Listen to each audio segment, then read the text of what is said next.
Bom dia a todas, todos e todes. Damos início à mesa sobre bibliotecas e cultura escrita, do segundo dia do 8º EPEG, Encontro de Pesquisa na Graduação em História. Eu sou Carolina Vaz Carvalho, doutoranda do programa de Histórias, pós-graduação em História Social daqui da USP, e vou apresentar a mesa hoje. Teremos 3 apresentações. A primeira apresentação é do Vitor Hugo Florenzano Vidal Gonçalves, aluno da graduação em História aqui da Faculdade de Filosofia, Letras e Ciências Humanas da USP. O Vitor vai apresentar a sua pesquisa sobre a biblioteca na trajetória do Museu Paulista, de 1895 a 1945, orientado pela professora Maria Aparecida de Menezes Borrego. Então, Vitor, você tem 15 minutos, fique à vontade, caso precise de mais tempo. E a palavra é sua. Obrigado. Bom dia, eu sou o Victor e eu vou apresentar sobre a biblioteca na trajetória do Museu Paulista, de 1895 a 1945. Essa pesquisa foi orientada pela professora Maria Aparecida de Menezes Borrego e contou com uma bolsa de iniciação científica da FAPESP.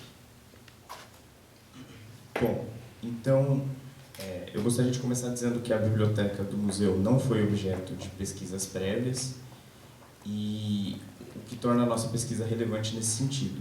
Também que a nossa pesquisa fez uso de documentação inédita, que não foi ainda analisada pela historiografia, e por isso ela tenta criticar e propor novas leituras sobre o Museu Paulista e a sua biblioteca.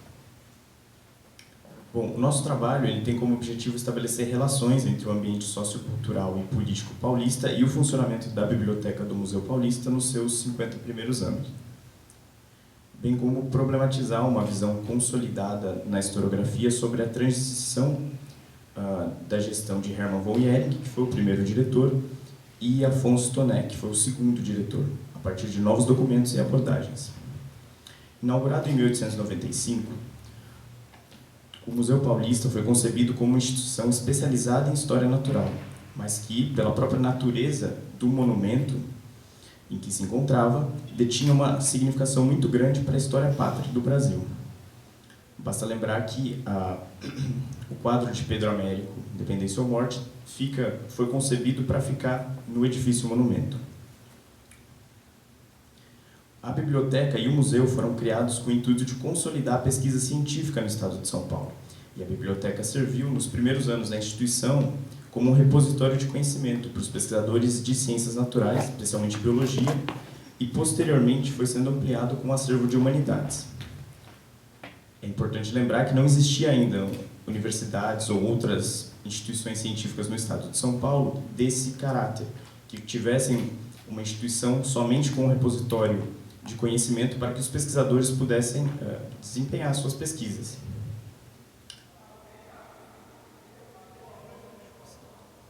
Ao longo da gestão do primeiro diretor, o acervo da biblioteca foi ampliado e atualizado.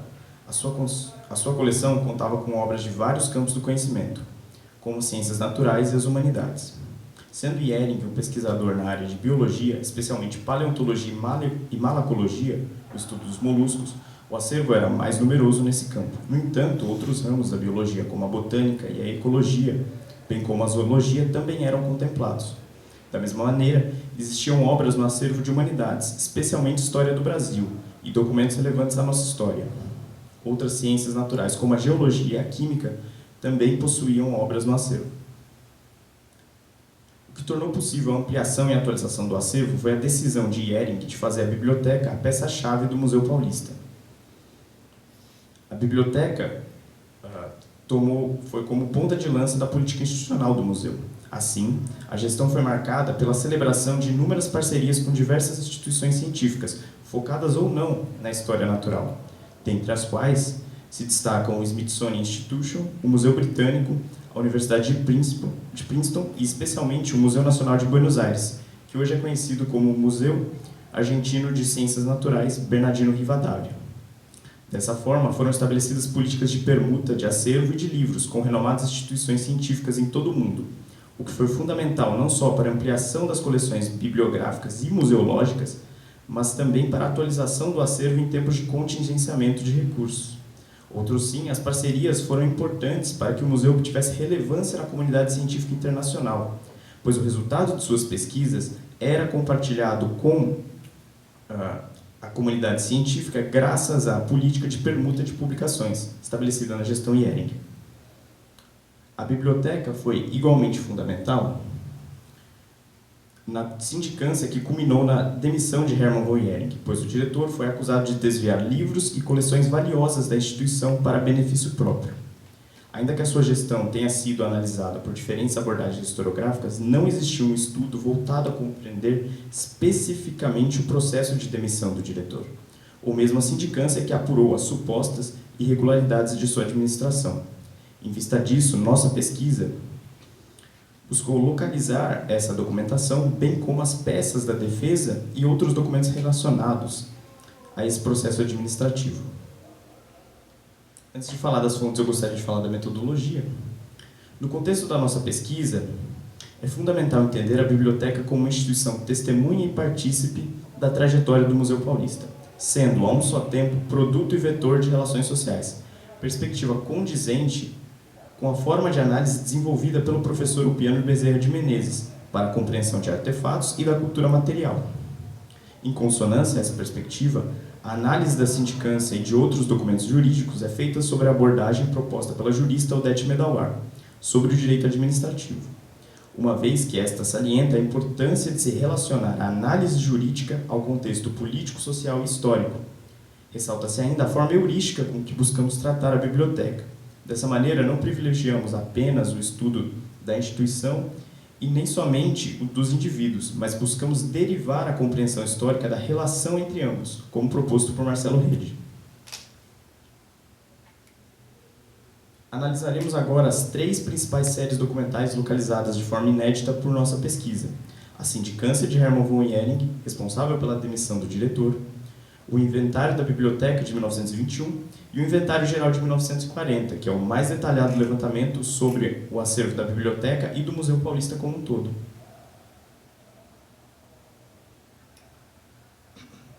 A saída de Ehring se deu mediante a abertura de uma comissão sindicante, inicialmente requerida pelo próprio diretor para garantir que as suas coleções pessoais de livros e fósseis não fossem confundidas com o acervo do Museu Paulista, a qual ele já havia doado grande parte de sua coleção, mas que logo mudou seu objetivo para investigar supostas irregularidades em sua gestão. Uma das acusações mais fortes era que o diretor havia descumprido funções estatutárias, pois não havia realizado um catálogo geral nem da biblioteca e nem da coleção, e de que isso teria sido propositalmente feito por ele para posteriormente se apropriar de propriedade estatal, especialmente das coleções de livros e fósseis. Outra incriminação era de que ele teria desviado parte da coleção de moluscos da instituição, bem como parte do acervo da biblioteca. Ao longo de nossa pesquisa, estabelecemos que Hermann von Ehring realmente tinha comprovado que as coleções de livros e fósseis de fato eram suas, assim como possuía autorização para mantê-las desde pelo menos 1897. Constatamos também que a comissão por várias vezes violou a lei para produzir provas, sobretudo pela forma como tratou a residência de Hermann von Ehring, tratando-a como dependência do museu e não como sua casa, logo sujeita à autoridade da comissão, o que é ilegal, visto que a casa era propriedade privada de Ehring e não posse do Estado. A comissão não reconheceu a propriedade do diretor sobre as coleções e recomendou a demissão por desvio de acervo, bem como que ele fosse processado criminalmente. Ao final, o secretário do Interior decide pela demissão, mas não pelo seu processo. A nossa pesquisa conseguiu comprovar que essas alegações não se comprovaram e que, na realidade, se tratava de acusações completamente infundadas, embora a versão da sindicância tenha prevalecido na historiografia. O segundo conjunto documental inédito por nós localizados é o Inventário da Biblioteca, de 1921. Esse levantamento foi realizado pelo naturalista estadunidense naturalizado brasileiro Adolfo Hempel, que por um ano se dedicou exclusivamente a essa tarefa, e teve a ajuda do bibliotecário do museu, o alemão André Adol. O levantamento concluiu que a biblioteca possuía cerca de 28.190 títulos, e por volta de 32 mil volumes, uma coleção grande para a época, sendo que 90% destes eram de ciências naturais, sobretudo paleontologia e outras áreas da biologia. Agora analisaremos a terceira fonte inédita localizada por nossa pesquisa, o levantamento, na realidade o Inventário Geral de 1940, um aspecto importante da gestão de Toné. Este levantamento, realizado pelo bibliotecário Silas Schlittler, é relevante pois se trata do primeiro catálogo completo do acervo dos bens móveis do Museu Paulista, em toda a sua história, e um dos primeiros catálogos completos de uma instituição desse tipo no Brasil. Pela primeira vez, conseguimos ver a proveniência dos bens, o seu valor na época da compra e o seu valor atualizado. Nele encontramos todos os livros da biblioteca, bem como informações sobre a procedência e forma de compra de todos os bens da instituição. Para além da falta de informações sobre o tamanho e conteúdo das coleções do museu e da biblioteca, as justificativas dadas para a realização do inventário foram a identificação de duplicatas, itens raros e a obrigação estatutária de se manter um catálogo atualizado sobre todos os bens do Museu Paulista. Menciona-se também que, a partir das informações providas pelo inventário, poderiam ser identificadas lacunas em coleções da biblioteca e do museu, a serem preenchidas nos anos seguintes. E se constataria o estado de conservação do acervo, uma novidade para a época. De todo modo, em um relatório preliminar que localizamos, era informado que a biblioteca possuía entre 23 e 26 mil volumes, um tamanho considerável para a época, sendo que o número de títulos era de 23.170, a maioria destes de humanidades, sendo que 70% destes somente de história do Brasil.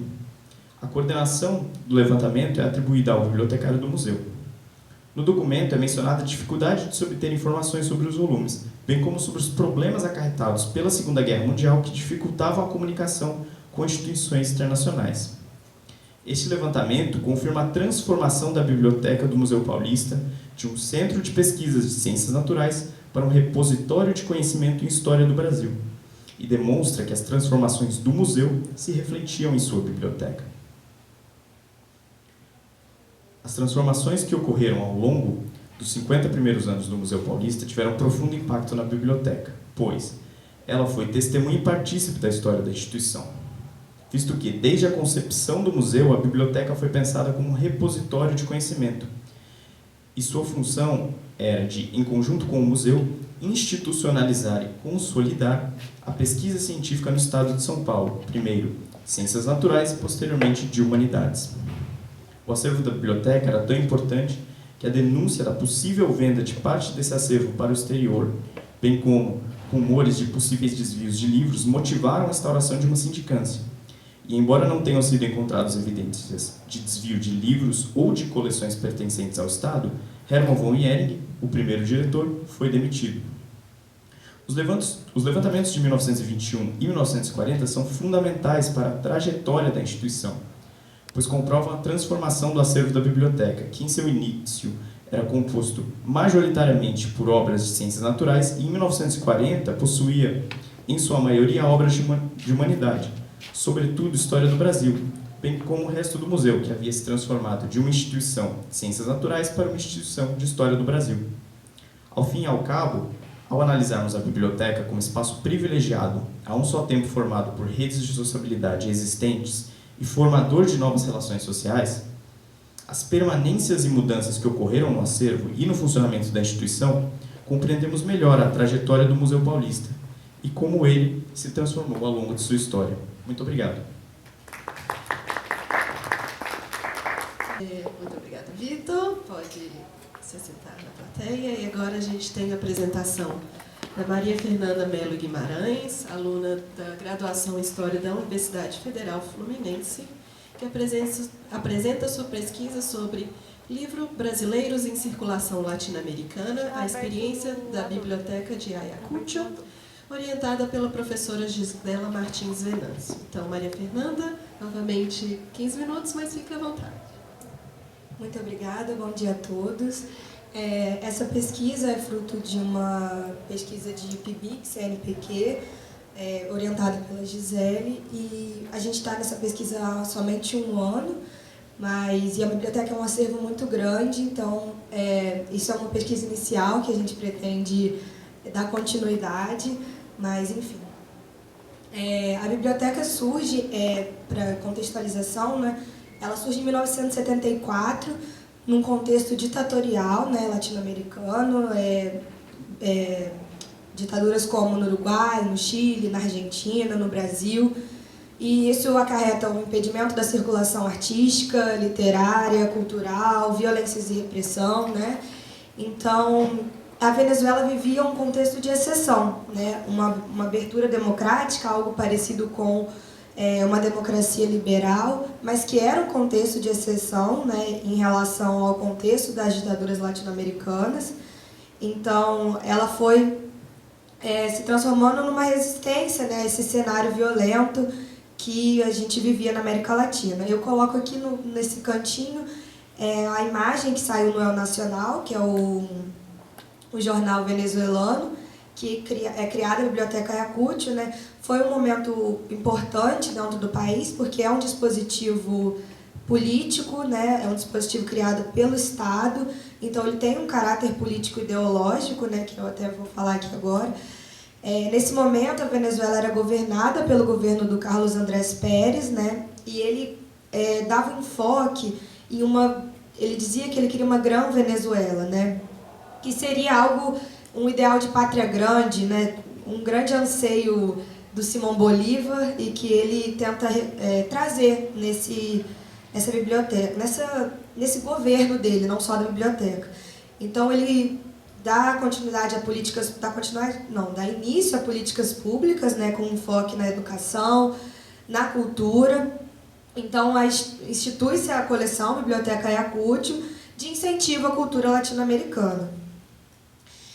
Antes de eu falar das coleções, é importante falar que é instituído pelo governo do Pérez, mas como toda coleção, como toda biblioteca, é importante pensar no papel do editor.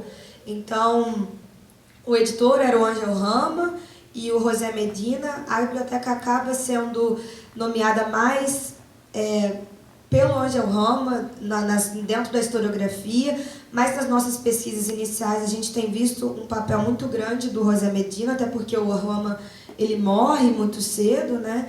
Enfim, então existia esse caráter de resistência vindo tanto é que eu até coloco no início aqui, de uma resistência dos povos latino-americanos em relação aos outros, né, ao imperialismo, a tudo que representa essa periferia do mundo, como é colocado. Então, enfim, as coleções são criadas, principalmente a coleção clássica, que tem... Bom, a biblioteca tem mais de 300 títulos, mas a coleção clássica ela é maioria, né? Então, quando eu fui mapear a biblioteca, eu fui percebendo que a clássica era a principal. Você vê pouquíssimos livros, né? A grande maioria é dentro da clássica. Então, o que eu coloco aqui é deles, não são palavras minhas, são palavras deles, né? O que é cada biblioteca, cada coleção, subcoleção, né? Porque a biblioteca é uma coleção. Então, a clássica seria o legado cultural e representativo da América Latina. E aí, a nossa continuidade da pesquisa, né, do CNPq, a gente tem pensado, clássico, não que não seja, mas como é dado essa classificação de clássico, né? O que é um clássico latino-americano? A Paralelo seria uma complementação cultural da clássica, a Futuro seria uma atualidade das letras latino-americanas, a Prólogo agruparia tematicamente os prólogos para estímulo da leitura, né? É importante lembrar, né, que a Biblioteca Ayacucho, a coleção, todos os livros têm prólogos feitos por intelectuais de renome no momento. Então, isso faz... E é muito importante o prólogo nesse sentido, porque ele chama o livro, não só pelo livro em si, mas também pelo prefácio de um autor de renome no momento. Então, eles têm um projetinho, assim, pré-projeto dos prólogos, eles têm que ter uma apresentação do autor do livro, algo descrito sobre o livro, né, como é o livro, e aí cada autor escreve um pouco mais, um pouco menos, mas existe essa pré-determinação do prólogo. A Claves de América seria uma de bolso, mais compacta e popular. A Claves Políticas é de história dos movimentos e processos políticos marcantes do continente, né, as figuras políticas. A Expressão Americana seria mais memorialista e biográfica, e a coleção Documentos e Dicionário Enciclopédico de Letras da América Latina, que é o DELAR. Aqui eu coloquei a Doutrina del Libertador, que é o primeiro livro publicado pela biblioteca, e ao lado o Catálogo General. Essa imagem é deles, mas a biblioteca ela existe até hoje. Por ser um dispositivo político do Estado, ela sofre com os percalços que acontecem. Então, a gente sabe que a Venezuela ela passou e passa ainda por muitos percalços, então isso vai refletindo. O 2007 aí é porque a biblioteca para de publicar fisicamente, mas ela ainda publica até hoje. Assim, você olha o site, você tem como baixar gratuitamente os livros de e-book. Então, não é como se a biblioteca não existisse mais, ela só está arrumando uma forma de resistir ao cenário que a Venezuela está enfrentando nesse momento. E aí eu coloco, né, por que uma subcoleção clássicos, né? Isso, na verdade, é uma provocação, porque eu ainda não tive tempo hábil dentro da pesquisa para investigar o que seria isso, mas eu imagino que é a relação dos editores, o Angel Roma e o Medina, com os demais intelectuais latino-americanos, né? Porque é criada uma comissão de intelectuais latino-americanos. Eu até coloco aqui esse livro, que é da EDUSP, inclusive, eu até comprei ele agora, que é a correspondência entre o Antônio Cândido e o Angel Rama. Isso é importante porque você vai vendo as correspondências e o Rama vai falando, tipo, com o Antônio Cândido, que vai criar essa biblioteca e que quer a ajuda dele para a representação do Brasil. Então você tem um recorte, né? Se é o Antônio Cândido que está falando, talvez, enfim, eu não posso inferir, mas a gente tem pesquisado nesse sentido. Mas fica aí essa provocação que a gente ainda está no caminho. E aí eu coloco aqui essa tabela que foi feita por mim e pela minha orientadora no mapeamento da Biblioteca Ayacucho.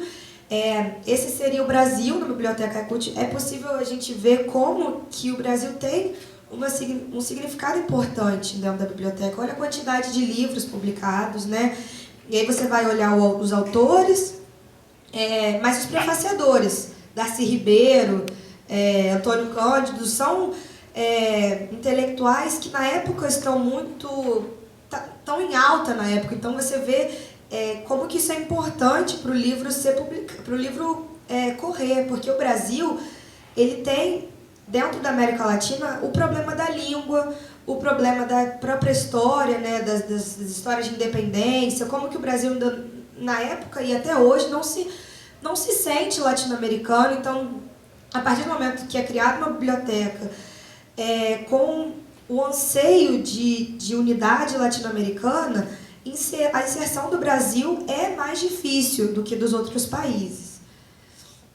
Então, aqui eu coloco a comissão de intelectuais que foi criada, né? O José Medina, Angel Rama, Ramon Velázquez, Oswaldo Trejo, muitos intelectuais que são importantes na época, né, na América Latina. Do Brasil é chamado Antônio Cândido, mas ele é impedido de ir pela ditadura militar brasileira. Isso é muito representativo para o momento, né? Inclusive nesse encontro que eles foram impedidos de ir, isso foi falado e foi ressaltado como que a biblioteca tinha um caráter de resistência, né? Porque se foi impedido que o intelectual se deslocasse até a Venezuela para um encontro, é visível a gravidade da situação que a América Latina vivia. Então, conforme a gente foi fazendo a pesquisa, a gente foi vendo que a biblioteca foi se construindo como uma vitrine da produção literária latino-americana esse termo é interessante, foi minha orientadora que fala, vitrine da produção literária latino-americana, eu acho interessante, até para a gente pensar a questão da classificação dos clássicos, né? Mas foi importante para a cultura literária brasileira nessa circulação latino-americana, porque existe um sistema mundial de publicações, né? Então, é um sistema mundial de publicações nesse contexto de tradução, porque o Brasil tem uma língua diferente, né? Edições e circulação cultural, então esse sistema é histórico e inerente a ele as suas transformações ocorridas na perspectiva da longa duração, né? Então, essa dependência dos países centrais, dependência como? Dependência no sentido de que, para se consagrar mundialmente, ou até mesmo internamente, é importante essa relação com os ditos países centrais. Só que a Biblioteca Ayacucho, ela se presta para ser uma biblioteca de resistência interna, intra-latino-americana. Então é difícil e é uma forma de resistência. Aqui do lado eu coloquei esse mapa que eu fiz, é a América Latina e cada número é a quantidade de livros publicados na Biblioteca Ayacucho. Você vê a Venezuela tem 70 livros, claro, porque a biblioteca é venezuelana, mas você vê o Brasil tem 20 publicações, é uma participação importante. Eu coloco aqui outra provocação que a gente tem pensado, o Peru com 30 livros, porque a gente pensa, naquele momento o Peru não tinha um protagonismo muito grande, então a gente pensa, não tem até hoje, né? Mas enfim, então a gente pensa por que o Peru publicou 30 livros, a gente quer entender no mapeamento dos livros publicados peruanos, se são ensaios, se são romances, que clássicos peruanos são esses que representam a América Latina, tantos clássicos, né? Então a gente quer entender isso, porque a Argentina sempre foi um centro intelectual. Então a gente entende 29 livros. O Brasil é um país gigante. E o Rama tinha essa relação muito grande com o Antônio Cândido. Então é possível entender, mas enfim. Então isso é mais uma provocação que a gente deixa para as pesquisas que a gente tem feito agora. Então essa resistência seria na consagração e circulação interna dentro da América Latina, através desse empreendimento literário, né, que foi contemplado com mais de 300 títulos no catálogo Renerado. Os e-books são mais, eu acredito que mais de 20 até o momento que eu fiz a última olhada, eu olhei a última vez, né? Então, em sua forma mais concreta de resistência a esse cruel sistema de marginalização de países ditos subdesenvolvidos. E aí, por fim, eu coloco que houve uma consagração e acumulação de um capital intelectual dos autores brasileiros no continente, nas regiões de língua espanhola, sobretudo, né? E os processos de tradução como tentativas de consolidação desse prestígio, né? Porque o Brasil ele sempre viveu muito isolado da América Latina, como eu já disse anteriormente. Eu coloquei essa imagem da Huipala, que é uma bandeira de resistência dos povos originários latino-americanos, porque por mais que a biblioteca não fale só dos povos originários, os povos originários são essenciais para pensar a resistência do continente, né? Então eu coloco mais hipóteses que ficam, para vocês verem como que a pesquisa é inicial, porque deu muito trabalho coletar os livros para fazer uma tabela, para pensar quais são os prólogos, quais são os autores, em que ano, qual país, qual o título, qual o caráter do livro, é um ensaio, é um romance, é uma antologia, o que é. Então, agora que a gente está dando início a uma pesquisa mais recortada, né? Então a gente coloca as hipóteses que ficam. A ideia central da biblioteca foi uma tentativa de construção de um cânone latino-americano como um documento, monumento do continente, assim como propõe Jacques Legoff. Essa é uma hipótese nossa, porque a gente sabe que a biblioteca ela não circulou muito, sobretudo no Brasil, a gente vê, nos outros países também ela não circulou tanto, mas a gente acredita que isso era sabido pelos editores. Então, essa hipótese nossa de que seria um documento, monumento, ela foi criada para ela existir e estar lá. Então, se pretende estudar a literatura latino-americana, existe esse repositório. Mas, ao mesmo tempo, no momento, ela foi um dispositivo político ideológico de resistência. Isso não é hipótese, isso é certo porque foi dito por eles nos discursos de apresentação da biblioteca na inauguração, né, que tem muitos relatos que a gente vai procurando e vai achando, mas é muito interessante olhar o caráter que eles dizem de resistência mesmo, as palavras usadas por eles, pelo Ramos e pelo Medina, de resistência mesmo, é muito interessante pensar isso. Enfim, então um projeto político de uma unidade latino-americana, né, buscada pelos coordenadores, mas que é muito mais desejado do que realizado. O Ramos, ele diz que a América Latina é uma utopia, mas assim como a literatura é também, ele fala. Então a gente vê que eles querem essa unidade, mas que eles sabem que é utópico, mas a gente sabe que a utopia é a nossa máquina, né? É como a gente vai seguindo, né, nos nossos objetivos. Então houve uma confiança muito grande, sim, no projeto editorial, de oposição ao imperialismo, ao redor do sentido efetivo de projeto político, ideológico e patrimonial, né? Então, se é um documento monumento, assim como a gente pensa, é um projeto patrimonial e que tem caráter político ideológico. Então, aqui eu coloquei as referências bibliográficas principais, mas é isso, o início da nossa pesquisa é essa. Obrigada. Maravilha, agora a gente continua com a apresentação virtual do Igor Alexandre Silva Casimiro, pessoas que vão fazer essa articulação aqui tecnológica. O Igor também é aluno da graduação em História da Universidade de São Paulo, uma pesquisa Biografia Social de um Texto, o divertimento admirável através dos séculos, orientado também pela professora Maria Aparecida de Menezes Borrego. Bom dia, vocês me ouvem bem? Me veem? Eu vou tentar iniciar a apresentação então dos slides. Então vamos lá. Bom dia, como a Carolina bem disse, eu me chamo Igor Casemiro, sou orientando da professora Maria Aparecida de Menezes Borrego no Museu Paulista da USP e vou apresentar minha pesquisa intitulada Biografia Social de um Texto, o divertimento admirável ao longo dos séculos, que contou com o financiamento da FAPESP. Mas antes eu gostaria de agradecer o pessoal do PET pela organização para que eu pudesse participar de forma remota de última hora. Levando em conta a proposta de falar um pouco mais da experiência de pesquisa na graduação, eu optei por focar a apresentação no próprio processo de desenvolvimento da pesquisa, ou seja, nos caminhos percorridos para analisar um relato do século XVIII, para poder usar, assim, esse caso específico para evidenciar questões teóricas e metodológicas que orientaram toda a nossa pesquisa, que podem ser interessantes aqui.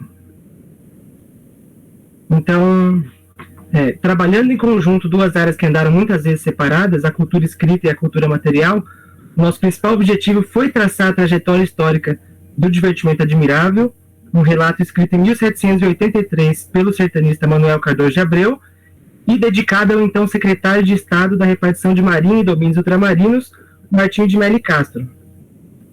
O relato descreve detalhadamente o caminho fluvial mais conhecido como Rota das Monções, entre Araritaguaba, atual cidade de Porto Feliz, e Cuiabá, e a situação da cidade e da capitania de São Paulo na segunda metade do século XVIII. O conteúdo desse relato não é nenhuma novidade, ele é bem conhecido pela historiografia e sempre é lembrado por aqueles que se dedicaram à construção de uma memória das Monções e de São Paulo, como Afonso Toné e Sérgio Buarque de Holanda, e outros pesquisadores que trabalham principalmente com o comércio e o cotidiano na América Portuguesa do século XVIII. Mas, para além da substância textual do relato e de ser uma importante fonte escrita sobre a temática, a gente procurou pensar no relato como um artefato que percorreu uma longa e diversificada trajetória até chegar às mãos de quem dele se apropriou e o ressignificou, ou seja, em toda a sua vida social. Então, considerando seus diferentes momentos de aquisição, produção, circulação, conservação e transmissão. A pesquisa teve início com a identificação de 4 publicações do divertimento admirável ao longo do século XX e XXI, como a gente pode ver aqui, E apesar desse interesse em publicar a obra em diferentes momentos, assim como outros relatos do século XVIII que também foram publicados ao longo do século XX e XXI, o Divertimento Admirável foi mobilizado tendo em vista somente a sua substância textual, sendo um objeto pensado como, não sendo um objeto pensado como um elemento que integra as dinâmicas do momento em que ele foi produzido e apropriado. Assim, as suas formas materiais de existência anteriores às publicações nunca foram uma preocupação. E não tardou para que a gente notasse, através de quadros comparativos dessas publicações, que os textos são diferentes entre si e que não foram elaborados a partir dos mesmos testemunhos. E, ao mesmo tempo, considerando as principais obras que abordam as temáticas das Monções e de São Paulo no século XVIII, a gente vê que elas utilizam somente, como eu disse, as versões publicadas como fonte, de modo que os textos matrizes nunca foram estudados ou mesmo sequer citados, permanecendo desconhecidos ou perdidos. Então, é desconsiderada, assim, toda a trajetória do relato e a existência de uma mediação entre o passado e o presente, entre os manuscritos e as versões editadas e publicadas.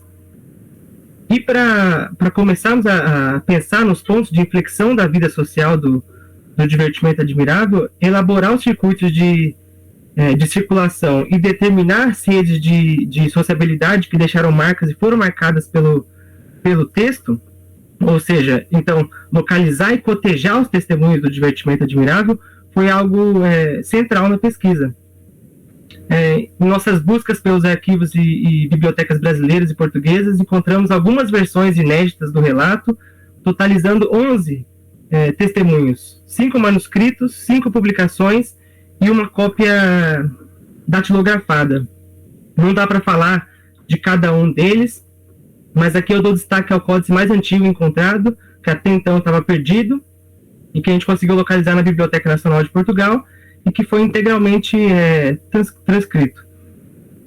Eu vou voltar a ele daqui a pouco, mas antes é interessante ressaltar que, para o desenvolvimento da pesquisa, grande parte dos nossos esforços foram direcionados para as questões teórico-metodológicas, que tentaram unir, como eu disse, dois campos que andam muitas vezes separados, a cultura escrita e a cultura material.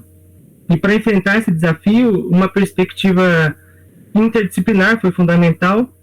Então, esse trabalho é resultado de muitas mãos de diferentes campos do conhecimento, como a paleografia, a filologia, a codicologia e claro, a cultura material e a cultura escrita. E aqui eu dou destaque para alguns pontos centrais. Então, pensar no texto como um artefato foi a base principal da pesquisa, ou seja, pensar no relato, seguindo as discussões levantadas pelo professor Piano Bezerra de Menezes e pelo professor Marcelo Rede, como produto e vetor de relações sociais, considerando assim que os textos estão sempre em movimento, sofrendo alterações físicas e de significação de acordo com as redes de sociabilidade que eles atravessam ao longo dos anos. E outros autores que se dedicaram à história do livro, da edição e da leitura, como o Castilho Gomes, o Roger Chartier e o Donald Mackenzie, entre outros, também foram fundamentais para a gente pensar nos usos e nos diferentes tempos da escrita e na própria instabilidade histórica dos textos, que acabam sendo espaços de múltiplas dimensões, né? Formados por um tecido de citações e que foram culturalmente redefinidos e sofreram intervenções ao longo dos séculos que acabam conferindo alterações materiais específicas nesses textos. E tudo isso, todas essas informações não teriam sido devidamente exploradas na prática com o Divertimento Admirável se não tivéssemos transitado entre esses diferentes campos do conhecimento. Nesse sentido, para a gente pensar nos processos sociais de transmissão do Divertimento Admirável, fizemos a transcrição e o cotejamento das diferentes versões, bem como análises materiais dos textos. Nesse processo, não demorou para a gente ver que os 11 testemunhos são diferentes entre si e as tabelas comparativas, como a gente tem aqui no slide, possibilitaram estabelecer níveis de proximidade entre os textos e identificar trechos alterados, suprimidos ou palavras diferentes. Enfim, nesse exemplo a gente pode notar a supressão de um trecho na publicação do IHGB de 1914 que é algo bem recorrente entre as diferentes versões. Há também erros que indicam indicam ligação entre os testemunhos, como a numeração errada de parágrafos que são copiados errados, corrigidos a lápis na cópia e depois publicados de forma correta. Aqui, em outro caso, uma anotação a lápis na margem de uma cópia que acaba se tornando uma nota de rodapé na publicação, indicando assim uma clara linha de sucessão entre os textos. E até mesmo os esforços para identificar e datar carimbos e marcas d'água que aparecem no papel foram muito importantes para a gente estabelecer pontes entre pessoas e locais distintos por onde o relato circulou. Assim como os elementos peritextuais dos testemunhos manuscritos e das cópias que se relacionam com certos círculos de sociabilidade e que os auxiliam, em conjunto com outras informações, a elaborar uma árvore de transmissão temática, como a gente pode ver, para melhor entender como esses textos circularam, foram compostos e mobilizados ao longo de suas vidas. Bom, de forma bem rápida, a pesquisa se preocupou com diferentes frentes, mas tornou cada vez mais evidente a centralidade de não considerar materialidade e escrita como dimensões separadas.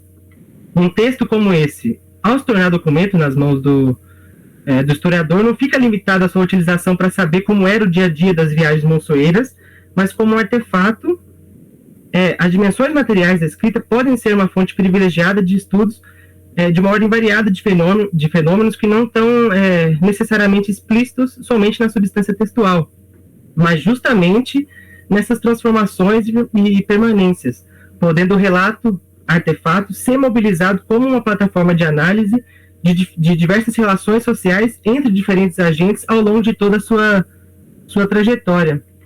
Então, a partir dessa perspectiva, procuramos traçar mais detalhadamente a vida social no Divertimento Admirável e, como vimos, ressaltar os pontos nodais da biografia de um texto, não somente como uma forma de crítica documental, mas como uma forma de análise. Então, em linhas gerais, a partir do Divertimento Admirável, a gente conseguiu estudar as dinâmicas da administração lusitana na segunda metade do século XVIII na América Portuguesa, para entender a posição ocupada por relatos como esse no Império. Analisamos o formato do relato em comparação com outros relatos do período e constatamos circuitos de circulação de relatos e práticas de leitura no próprio século XVIII. Analisamos as pontes construídas entre pessoas e espaços por onde esses diferentes testemunhos circularam, observando as marcas deixadas por esses agentes e a instrumentalização do texto através de suas publicações ao longo dos anos. Questionamos os usos dados aos relatos de viagem pela historiografia brasileira e a construção de uma memória sobre as monções e a sociedade paulista. E levantamos outras possibilidades de estudos futuros a partir de questões que permanecem abertas, como a circulação do artefato papel na América Portuguesa.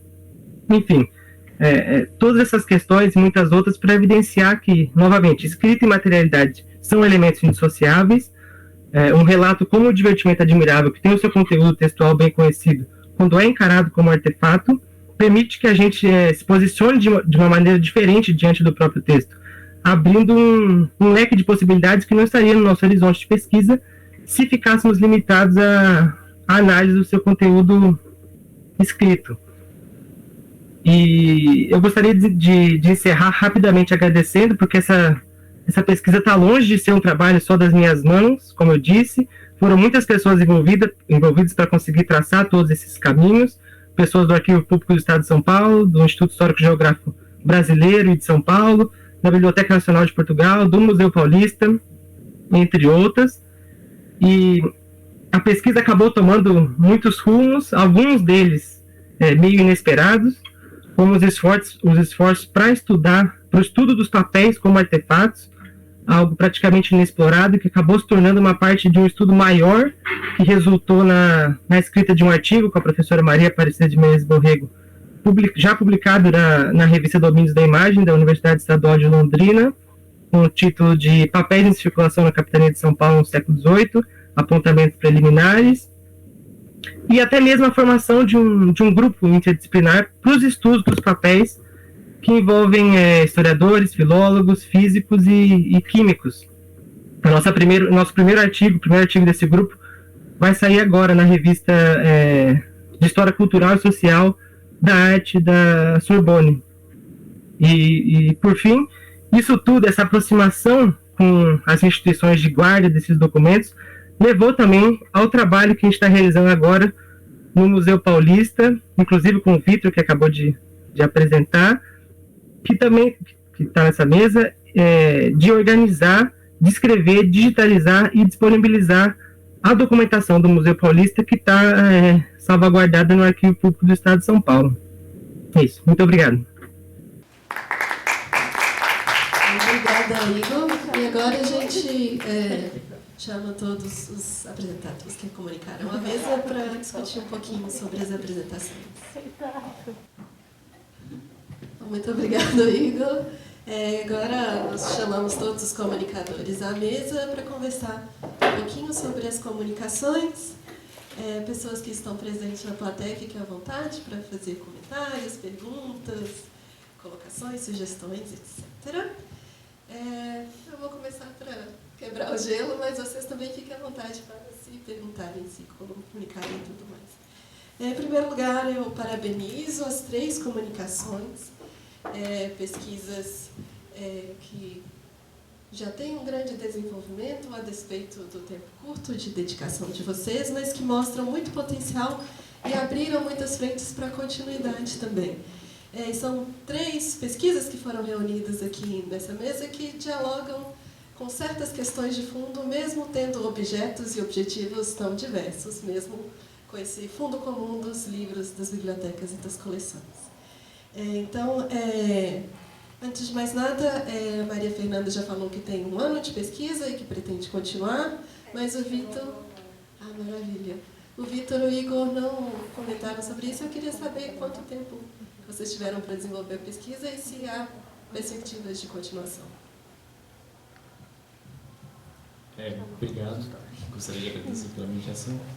A minha pesquisa eu estou desenvolvendo com a FAPESP há 1 ano, mas a gente desenvolveu antes pelo Museu Paulista com uma bolsa pública durante 1 ano também. Isso. A gente pretende aprofundar no mestrado. Maravilha. E Igor? Oi, ainda me ouve? A minha situação é muito parecida com o Vitor. Na verdade, a gente começou as pesquisas juntos no Museu Paulista em 2019. Isso aqui, na verdade, é resultado de questões levantadas em aula no Museu Paulista pela professora Maria Aparecida de Menezes Borrego. Então, tudo isso se deve ao nosso contato com o museu, todas essas questões voltadas para a cultura material. E a minha pesquisa também teve início com uma bolsa PUB, que acabou se desenvolvendo numa bolsa FAPESP de mais 1 ano, ou seja, 2 anos de pesquisa. E agora a pesquisa continua integrando esse projeto que eu falei com o Arquivo Público do Estado de divulgação e digitalização, descrição dos documentos do Museu Paulista que estão no acervo do Arquivo Público do Estado de São Paulo. Então, a intenção é continuar com a pesquisa, aprofundar e levar para o mestrado. Maravilha, muito bom quando a gente tem, mesmo na graduação, essa oportunidade de dedicar mais tempo a esses projetos de pesquisa, né?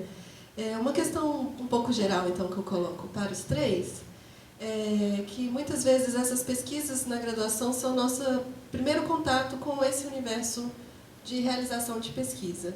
Então, eu queria que vocês falassem um pouquinho sobre o que levou vocês a procurarem um projeto de pesquisa e sobre esse projeto específico, se teve grandes surpresas, assim, se as questões, percalços que vocês previam no começo se confirmaram durante a prática ou se houve grandes mudanças entre as propostas iniciais e o que foi se realizando ao longo do tempo. A gente mantém essa ordem da apresentação. Bom, no meu caso, a pesquisa toda foi uma grande surpresa, porque nós começamos na disciplina da nossa orientadora, da Maria Aparecida Menezes Borrego, né, a Cidinha, e pesquisando para a matéria dela, eu acabei encontrando essa documentação, eu e o Igor, no arquivo, e como estava no contexto, e a gente ainda está, de reabertura do Museu Paulista, e não tinha nenhum estudo sobre a biblioteca, ela acabou me incentivando a pesquisar a biblioteca e essa documentação, e acabou que a gente, né, acabou descobrindo o processo, acabou descobrindo que, enfim, acabou criticando muito a historiografia já estabelecida, e justamente porque não tinham muitos estudos, né? Então a pesquisa toda foi uma surpresa, assim. E foi isso. Comigo foi um pouco diferente, na verdade.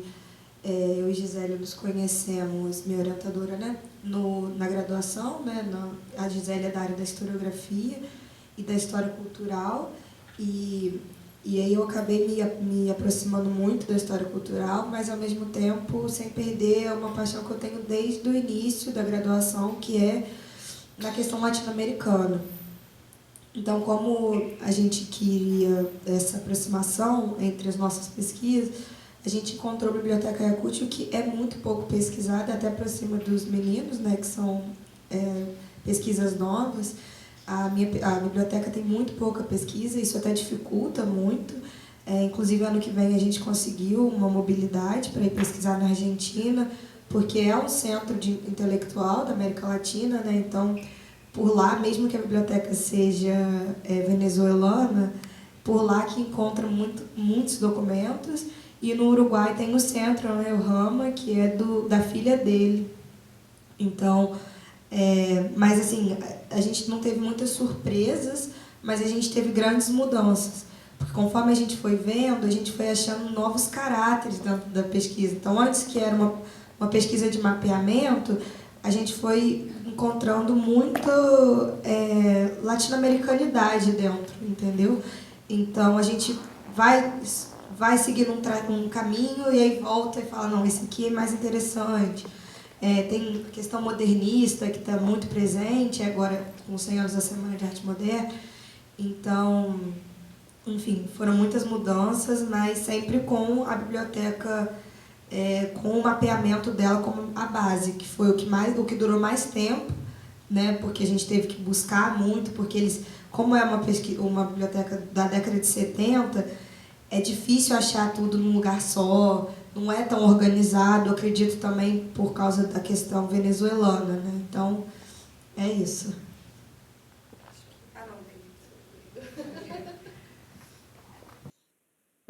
Bom, no meu caso, como eu disse, é muito parecido com o do Vitor. Foi justamente, como eu disse, esse contato com o Museu Paulista, nesse momento tão privilegiado de reabertura do museu, que trouxe essa nova perspectiva de pensar na materialidade de fontes escritas, que me fez me apaixonar e dar início a essa pesquisa, porque são fontes conhecidas, são fontes largamente utilizadas pela historiografia, mas que se encerram no seu conteúdo escrito, quando na verdade, quando você parte para outras dimensões do próprio texto, você abre esse leque de possibilidades que não estão assim à primeira vista, quando a gente só lê o texto. E você perguntou também sobre as mudanças da pesquisa ao longo do tempo. Isso foi o que mais deixou a gente animado, porque é justamente esse desafio, essa coisa nova, esse desafio de trabalhar com cultura escrita e cultura material, uma coisa que a gente não vê, não acontece muito no departamento de história, que fez a gente ficar motivado, ter diferentes reuniões, ou seja, o processo de construção da pesquisa andou muito com o processo de construção do nosso grupo, de debates em torno da cultura material e da cultura escrita, e como a gente poderia aplicar isso em fontes textuais. Fantástico. Agora, partindo para questões mais específicas de cada trabalho. Primeiro, Vitor, eu acho muito interessante quando você pontua que há uma certa tensão entre uma vocação daquela instituição enquanto monumento dedicado à história, uma história política nacional, e, de fato, a prática dessa primeira gestão muito dedicado ao que seria uma história natural. E, ao longo da sua apresentação, você deixou muito claro como nos inventários e documentos da biblioteca fica nítida essa mudança entre um primeiro momento dessa dedicação, sobretudo à história natural, e um segundo momento quando o acervo passa a ser predominante dessa história nacional, principalmente história política brasileira. Não é exatamente o foco que você apresenta na sua pesquisa, mas eu fiquei curiosa de saber se, ao longo das suas investigações, você achou evidências de como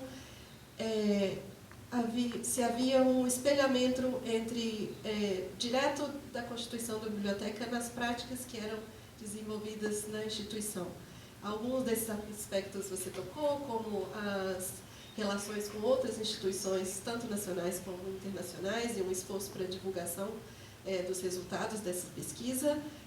Eu fiquei curiosa de saber se você achou evidências diretas do uso da bibliografia, do acervo da biblioteca no que era produzido, tanto nesse momento em que a história natural era predominante, quanto no segundo momento em que a história política se torna mais eminente na instituição. Claro, não. Essa tensão entre o Museu de História Natural num monumento à história pátria, né, no monumento à independência, já era visto na própria criação do Museu Paulista, né? Os organizadores, os criadores do Museu Paulista não sabiam exatamente qual o melhor caminho dar, né? Porque existia desde o começo uma disputa entre o que fazer com aquele prédio, que era um monumento, mas você tinha no estado de São Paulo um desejo de ampliar a pesquisa acadêmica. Acabou que foi escolhido um cientista, né, de história natural muito renomado, que é o Hermann von Ehring, mas que também é naturalizado brasileiro, se interessava muito pela história pátria. Então, desde o começo, nunca foi menosprezado ou a história pátria ou a história natural. Só que essa tensão permaneceu com o museu desde a sua organização, em 1895, até a separação do museu em Museu Paulista, que vai focar na história do Brasil, e o Museu de Zoologia, hoje o Museu de Zoologia da USP, que vai focar justamente na história natural, né, na biologia, na paleontologia. Essa tensão ela é latente e nós observamos na documentação. E os dois primeiros diretores tentam lidar com ela de formas distintas, mas sempre utilizando a biblioteca, né? Então, você tem na biblioteca, logo de início, uma preocupação em reunir documentos da história do Brasil, né? O que não necessariamente era obrigação da biblioteca, porque ela era uma instituição de história natural. E isso vai se aprofundando, né? Então, você tem a realização de eventos sobre história do Brasil, já ainda na gestão Ehring, e com a gestão do Afonso Toné, que é um grande historiador, você tem um aprofundamento progressivo da história pátria, mas sempre com uma preocupação de não deixar a história natural de lado. Então, essa tensão foi até a razão da separação das duas instituições, né? Porque tinha uma preocupação de que os dois museus tinham ficado muito grandes e não cabiam no mesmo prédio. Então, você tinha aquele prédio com uma significação muito grande para a independência, mas, por outro lado, você tinha tanto conhecimento científico sendo produzido, né, e que já havia sido produzido, que não podia ser deixado de lado. Então, a mudança, e isso nós iremos aprofundar no mestrado, a mudança, a separação das duas instituições, que foi uma separação traumática, ela ocorre para tentar contemplar melhor as duas, né? E a biblioteca também é separada. Eu acabei não tocando nisso na apresentação, mas o acervo da biblioteca diminui porque os seus livros de história natural vão para o Museu de Zoologia. Então, isso é interessante de perceber. Eu não sei se eu respondi a pergunta. Muito obrigada, Vitor. Maria Fernanda, uma coisa interessante que você toca na sua apresentação foi sobre o papel dos editores como agentes muito importantes na constituição dessa biblioteca, dessa seleção de obras, e também num certo enquadramento. E nisso aparece também a figura daqueles intelectuais que vão preparar os prólogos de cada uma das obras, né? E um papel que esses prólogos também têm nesse enquadramento das obras e na significação delas dentro dessa coleção. Então, a gente vê aí já a emergência de diversos atores diferentes, cumprindo o que alguns, né, intelectuais chamam dessa função de autor dentro dessa constituição do conjunto. Temos os editores, temos os próprios autores das obras e temos os e as intelectuais que preparam os prólogos dos livros. Eu queria que, caso você ache interessante, comentar um pouquinho sobre esses diversos agentes que vão transformando e dando diversos sentidos a essas obras nesse quadro da coleção da Biblioteca Ayacucho. E uma outra questão que eu queria que você comentasse, caso ache interessante, é se os títulos brasileiros que são selecionados para se enquadrarem dentro dessa categoria dos clássicos, eles correspondem a livros que dentro do próprio Brasil têm esse status de literatura clássica ou de obras clássicas das diversas áreas. E Vitor e Igor, caso queiram comentar também sobre esses assuntos, fiquem à vontade. Obrigada. Então, em relação aos prólogos, né, todo esse circuito que tem dentro da circulação intelectual, na Biblioteca Ayacucho, é o que você falou, na verdade, você nem fez uma pergunta, você acabou afirmando, porque é isso. Sobretudo nessa biblioteca, nessa coleção, a importância dos prólogos é muito grande, porque, como eu disse, por a gente estar inserido na periferia do sistema, né, eu uso esses termos porque são ditos, né, a gente sabe que eles podem ser problematizados, mas também não dá para a gente fazer isso agora. Mas, então, esses países que estão na periferia do sistema cultural mundial, eles precisam de artifícios que não são só os à primeira vista. Então, não são só os autores. Os prólogos são importantes porque você vai apresentar. Para você fazer... aí você vê o prólogo e acha interessante, e aí o livro circula, ou você fala, poxa, esse livro foi prefaciado pelo Robert Schwartz, esse livro foi prefaciado pelo Darcy Ribeiro, que está muito em alta na época. Então, isso acaba te trazendo para frente, uma vontade de ler o livro, que é o que eles queriam, que a gente acha que eles queriam, né? Mas, enfim, até o que você falou, o que eu falei antes das grandes mudanças, né, das surpresas que você perguntou antes, de início a gente pensava em analisar os prólogos, só que eles são tão distintos, né, porque são vários. Por exemplo, quando a gente vai falar do Machado de Assis, que publica o Quincas Borba, o Robert Schwartz, que é quem prefacia, ele tem uma relação muito grande com o Machado de Assis. Então, você vai ver os textos dele sobre o Machado de Assis, sem ser na biblioteca, são textos que você vê uma paixão. Ele defende o Machado de Assis, que na época é criticado por não se encaixar no romantismo ali de defesa da paisagem, daquele ufanismo. E o Machado de Assis, na verdade, ele prefere falar sobre as mudanças históricas acontecidas no Brasil no início da República, né? A questão da urbanização, dos diálogos dentro da cidade. Então, o Robert Schwartz, ele defende o Machado de Assis. Então, por exemplo, eu escrevi um texto só sobre o prólogo do Robert Schwartz. Então, se a gente se abstesse ali naquilo, nos prólogos, a gente ia ter pesquisas muito separadas, porque é muito difícil aprofundar. Porque tem autores que fazem o básico. Eu vou apresentar qual é o contexto desse autor que está escrevendo o livro e de que fala esse livro. Mas tem autores igual o Robert Schwartz que escreve um prólogo de 80 páginas. Então, os títulos brasileiros que você me perguntou, assim, tem toda essa questão de o que é clássico, o que não é, mas dentro dessa ideia brasileira de clássicos, eu te afirmo que sim, porque tem Oswald de Andrade, tem Antônio Cândido, tem Machado de Assis, tem os dois do Machado de Assis, Euclides da Cunha, mas tem alguns que são menos conhecidos. Tem Sérgio Buarque de Holanda, inclusive o Sérgio Buarque de Holanda é engraçado, é interessante a gente pensar porque o livro publicado do Sérgio na coleção, do Sérgio Buarque de Holanda na coleção, é um livro que não circula tanto, que é o Visão do Paraíso. Ele não circula tanto, ele não é o livro mais famoso do Sérgio Buarque, que a gente vai dizer qual que é o clássico do Sérgio Buarque.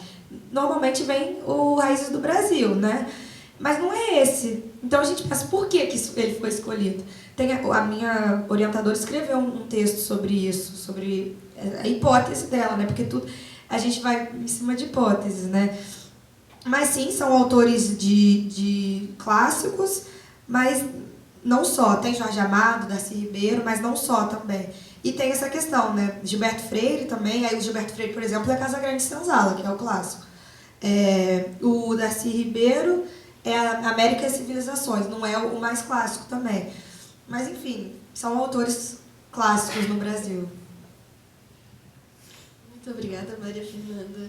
E agora, Igor, um dos aspectos da pesquisa que você apresentou, que eu achei muito interessante, é essa forte interdisciplinaridade, não só de perspectiva, mas de necessitar, de fato, de uma articulação com conhecimentos e profissionais de diversas áreas, para se chegar tanto aos questionamentos quanto às respostas que você já apresentou na comunicação hoje, né? Então, esse desafio de olhar para um documento que não é desconhecido, mas a partir de novas perspectivas, e articulando esses todos os conhecimentos e essas todas as colaborações, conseguir explorar esses outros aspectos.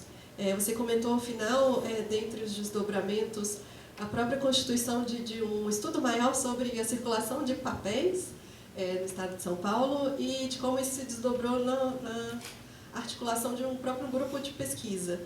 Eu queria que você comentasse um pouquinho, caso você ache interessante, sobre esses desafios de conversar com pessoas de áreas diferentes ou de se aproximar a partir da sua formação na graduação em História com essas formas diversas de pensar os documentos, de pensar a própria pesquisa e como formular questões e chegar a respostas.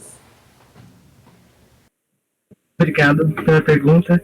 Então, essa questão da interdisciplinaridade foi a parte principal da pesquisa, porque sem ela a gente não conseguiria ter feito nada. Como eu disse na parte da metodologia, não adianta nada eu levantar todos aqueles problemas teóricos apontados pelo Chartier, pelo Mackenzie, pelo Piano, se na prática eu não conseguir pegar o relato e de fato ler, de fato identificar as marcas d'água, de fato identificar marcas deixadas tanto pelas redes de sociabilidade quanto pelos agentes que o relato atravessou.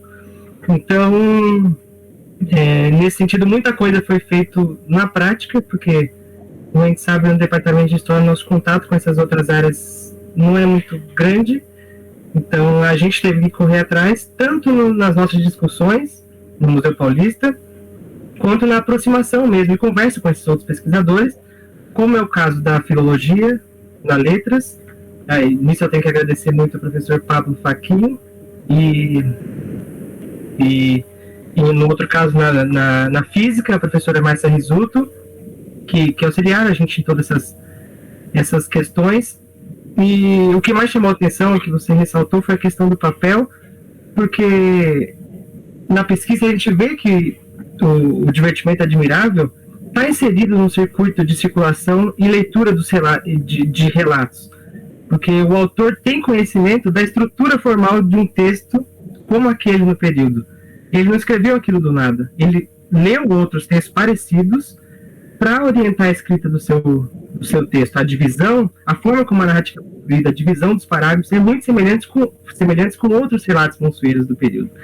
Só que não adianta nada ele ter todo esse conhecimento se ele não tiver acesso às condições físicas de produção desse relato. Então, daí que vem a questão do papel. Então, apesar do artefato papel ocupar uma posição central na estruturação do Império Português, que mantinha, se a gente for pensar, mantinha governos à distância, através de uma vasta burocracia que dependia do papel, era um império assentado em papéis, a gente tem poucas informações sobre esses papéis, como eles circulavam, os seus diferentes momentos, como mercadoria, como suporte de informação na colônia, e mesmo depois, como documento nas instituições de guarda. E acho que é isso. Perfeito. Antes de continuar, na plateia, alguém quer fazer algum comentário, pergunta, colocação, elogios? Não? Ok. Vocês querem se fazer alguma pergunta? Nada específico? Tá. Então, uma coisa que o Igor acabou de falar é sobre essa questão da circulação e da recepção desses textos, né?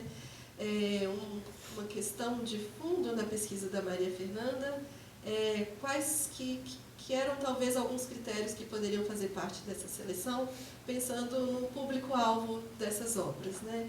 Então, eu queria perguntar para a Maria Fernanda, caso você tenha encontrado, ou se vocês pretendem investigar essa dimensão da recepção dessas obras, se as edições eram voltadas para um público, se eram edições mais populares, se eram edições mais restritas, se há informações sobre a tiragem dessas obras, ou outros indícios que apontam para esse lado da circulação das obras e da recepção.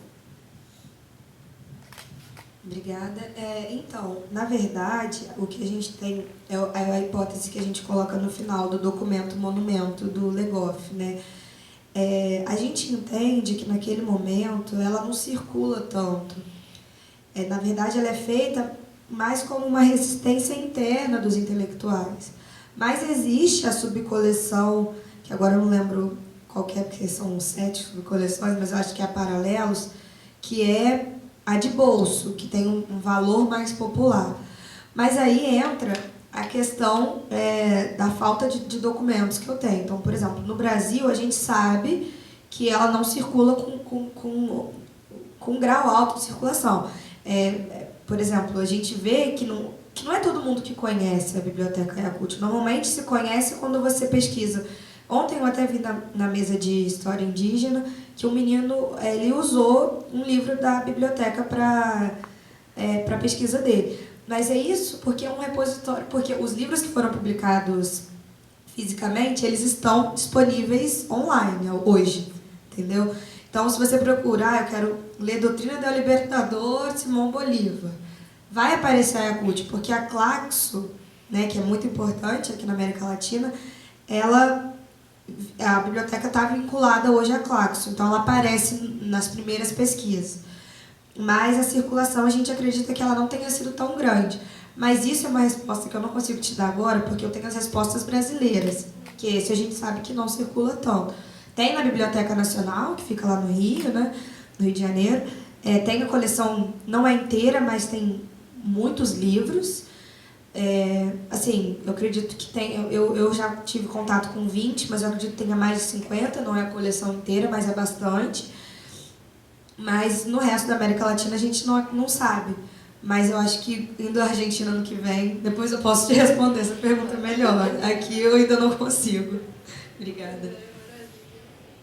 Aproveitando esse gancho que você diz de questões que vocês não conseguem responder por falta de documentação, eu queria que também Vitor e Igor, Maria Fernanda, se quiser falar mais, sobre essa questão, que muitas vezes a gente tem ideias, as fontes que a gente tem sugerem questões, sugerem problemas, mas a gente não consegue avançar nessas ideias, nessas reflexões, seja por falta de fonte, desconhecimento de onde podem haver fontes para isso, seja por outros tipos de restrições materiais. A gente acabou de passar por mais de 2 anos de todas as instituições fechadas que impediram que muitas pesquisas fossem avançadas nesse período e muitas vezes a gente teve que se desdobrar para usar esses recursos que estavam disponíveis na internet e tudo mais, mas muitas vezes a gente não tem recurso para fazer uma viagem, para consultar um arquivo ou para fazer outros tipos de atividades que requereriam recursos materiais e financeiros. E também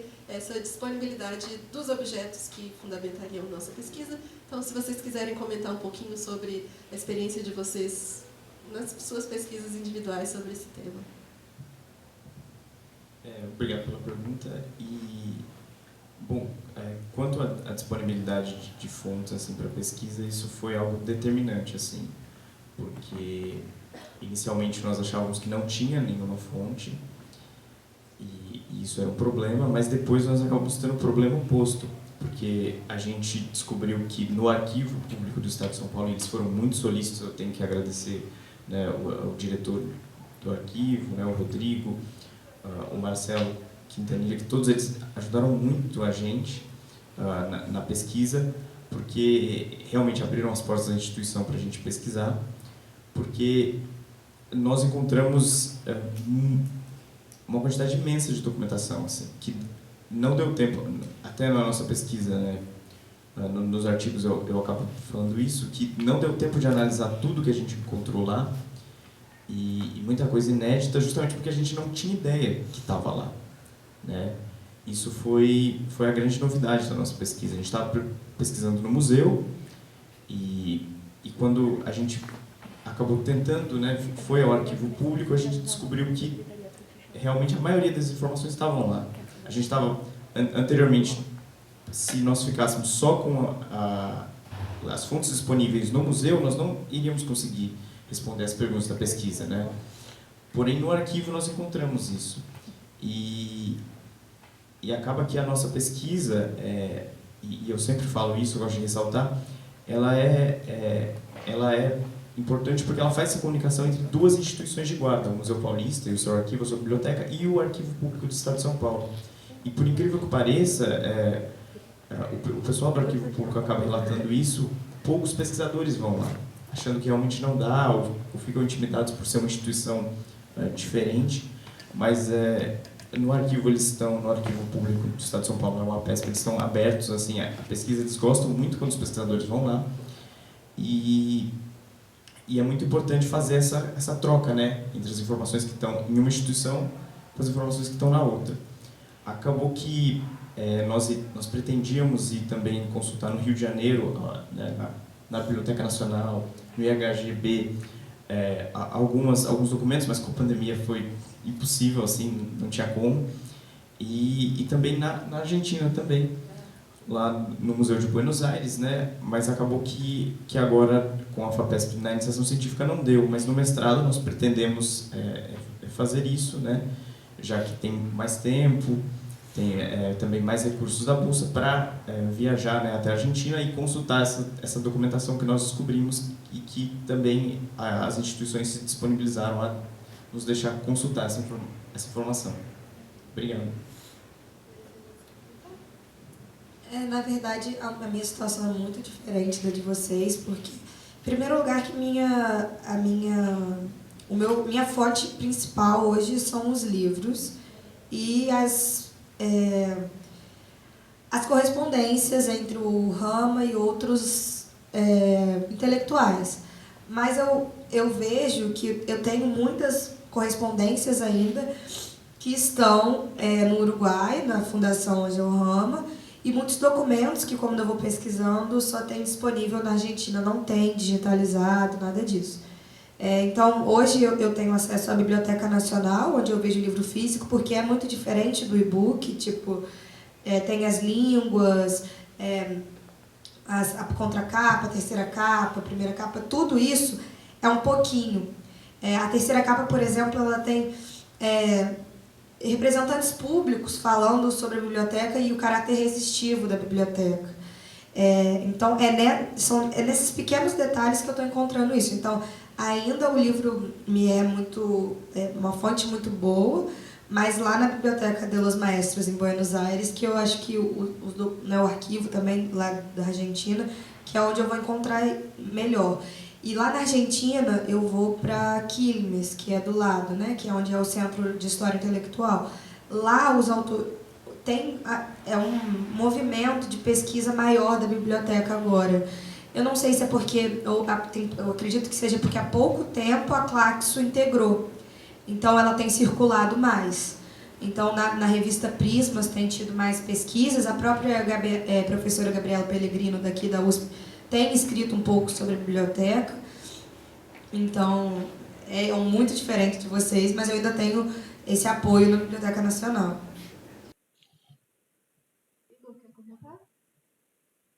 Oi, sim. Eu acho que isso que os dois disseram vale para mim também. Essa questão do acesso à documentação foi fundamental. Então, a busca pelos diferentes testemunhos do relato foi o pontapé inicial da minha pesquisa, e esse foi um grande desafio. Durante a pandemia, as instituições de guarda foram, então, muito solícitas e deram apoio à distância, deram acesso a essa documentação. Mas, no caso da minha pesquisa, o contato físico com os documentos é essencial. E essa parte foi uma grande dificuldade. Eu não consigo olhar para uma marca d'água e um documento digitalizado, por exemplo. Então, por conta da pandemia, ainda há muito o que ser feito. Aqui, em São Paulo, no Rio de Janeiro, em Portugal, em relação a toda essa documentação. E eu acho que a importância desse acesso às fontes que também alimentou esse projeto que eu estou agora com o Vitor, no Arquivo Público do Estado, de tratar toda essa documentação do Museu Paulista que está lá. Porque é uma documentação que está misturada no meio dos arquivos da Secretaria do Interior e da Secretaria de Educação, e que não é de fácil acesso. Você teria que ir lá, pegar uma caixa e documento a documento, até encontrar o que você quer do Museu Paulista. Então, esse trabalho é justamente isso, de buscar facilitar o acesso a essas fontes sobre a história do Museu Paulista, através da descrição, da organização e da digitalização de toda essa documentação do museu. O Vitor pode complementar isso, se ele quiser. Até o momento já foram mais de 5.000 documentos descritos e por volta de 12.000 imagens já, que estão prontas para partir para o momento de difusão, de acesso dos pesquisadores a essas informações. Obrigado, Igor. É só, justamente, né, isso tem tudo a ver com a sua pergunta. Eu e o Igor nós acabamos que, por conta dessa dificuldade inicial em achar as fontes, nós acabamos propondo para a nossa orientadora, né, Maria Aparecida de Menezes Borrego, para fazer um convênio, uma parceria com a PESP, para que a gente possa disponibilizar os documentos, né, digitalizados, já descritos para os pesquisadores, para facilitar, então, novas pesquisas de novas vertentes, assim, de novas abordagens.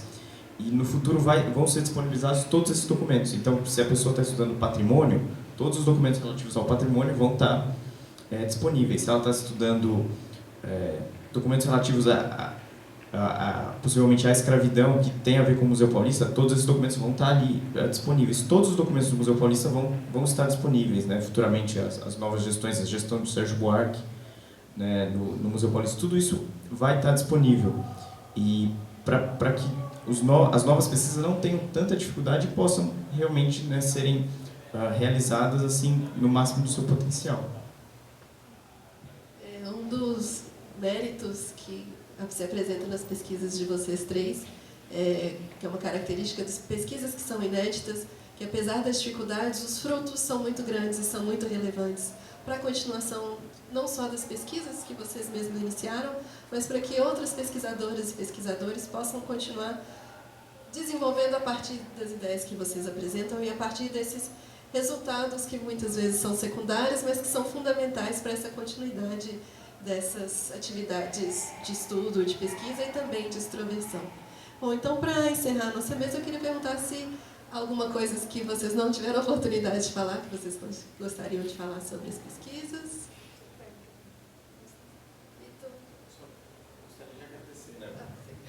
Gostaria de agradecer o pessoal do PET, né, todo mundo do evento que é muito, assim, é muito bom poder compartilhar os resultados da pesquisa já na graduação, né, e com um evento que é menos intimidador, assim, né, porque às vezes os eventos para iniciação científica não são tão abertos, mas o pessoal do PET foi incrível, assim. Gostaria de agradecer também a sua mediação e aos colegas. Eu também queria agradecer, até porque eu fui muito bem recebida, né? Eu vim direto de Niterói para cá. Então, eu agradeço, porque foi a primeira apresentação presencial, né? Porque a gente tem ido muito a congressos online hoje em dia, e aí tem a facilidade de olhar no computador, é menos intimidador, como você disse, mas hoje eu me senti acolhida, né, por vocês e pela sua mediação também. É isso, eu gostaria de agradecer também, primeiro, as diferentes, como eu disse, as diferentes mãos que acabaram participando da pesquisa, as diferentes instituições. Agradecer a você, Carolina, pela mediação. A pesquisa do Vitor eu já conheço muito bem, sei que é muito boa, e dar os parabéns para a Maria Fernanda, muito interessante também sua pesquisa. E agradecer o pessoal do PET, né? Eu queria estar aí pessoalmente, mas não pude, e eles correram para que eu pudesse participar mesmo assim. Então, muito obrigado. Então, encerramos aqui a mesa sobre bibliotecas e cultura escrita do 8º AMPEG. Parabenizo aos 3 pesquisadores que apresentaram hoje excelentes pesquisas. Desejo muito sucesso e longa continuidade nas atividades de vocês. E parabenizo novamente ao PET pela organização desse excelente evento Muito sucesso no resto da semana para vocês.